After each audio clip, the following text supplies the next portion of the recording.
Halo, perkenalkan nama saya Nemandena. Saya mahasiswa keperawatan dari Universitas Pembangunan Indonesia di Manado. Di sini saya akan menjelaskan sedikit materi tentang definisi kegawat daruratan dan cara menolong orang yang tenggelam. Gawat artinya mengancam nyawa, sedangkan darurat adalah perlu mendapatkan penanganan atau tindakan segera untuk menghilangkan ancaman nyawa korban. Jadi, gawat darurat adalah keadaan yang mengancam nyawa yang harus dilakukan tindakan segera untuk menghindari kecacatan bahkan kematian korban. Cara menolong orang tenggelam yang tepat ketika ada seseorang yang tenggelam. Berikut ini langkah-langkah pertolongan pertama yang bisa kamu lakukan. Yang pertama, segera minta bantuan.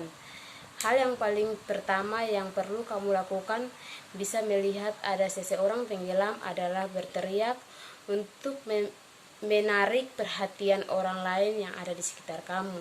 Yang kedua, keluarkan korban dari air. Setelah itu, lihatlah sekeliling kamu untuk mencari alat yang dapat membantu mengeluarkan korban di dalam air. Yang ketiga, menolong korban yang sudah tenggelam. Menolong korban yang sudah tenggelam hanya bisa dilakukan oleh tenaga terlatih ataupun orang yang memiliki kemampuan berenang yang cukup baik. Yang keempat, periksa pernafasan korban. Setelah korban tenggelam berhasil dibawa ke darat, segera baringkan ia, periksalah apakah ia masih bernafas dengan cara mendekatkan telinga ke sebelah mulut atau hidung korban. Yang kelima, melakukan CPR. CPR atau resusitasi jantung paru bisa kamu lakukan dengan menekan bagian tengah dada yang sejajar dengan puting dengan telapak tangan bila perlu. Kamu bisa melakukannya dengan menggunakan dua tangan yang saling bertumpang tindih.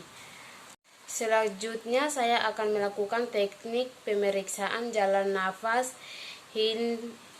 Hintilf, Chinleaf, dan Jautras. Di sini akan melakukan ujian praktikum dengan teknik Jautras, Chinleaf, Headlift, Chinleaf untuk membebaskan jalan nafas atau mengamankan jalan nafas secara manual. Berikut videonya. Sebelum kita melakukan teknik tersebut, kita harus mengetahui terlebih dahulu apakah pasien dalam kategori trauma atau non-trauma. Jika pasien dengan kategori trauma, kita bisa menggunakan teknik Chinleaf dan Jautras. Selanjutnya kita akan lihat lagi, jika pasien kategori non-trauma, kita bisa menggunakan teknik Headlift, Chinleaf. Nah, kita akan melakukan teknik untuk pasien dengan kondisi trauma, yaitu yang pertama adalah teknik Chinleaf.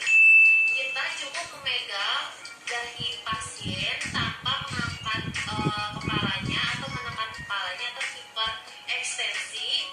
Selanjutnya kita mengangkat bagian dagunya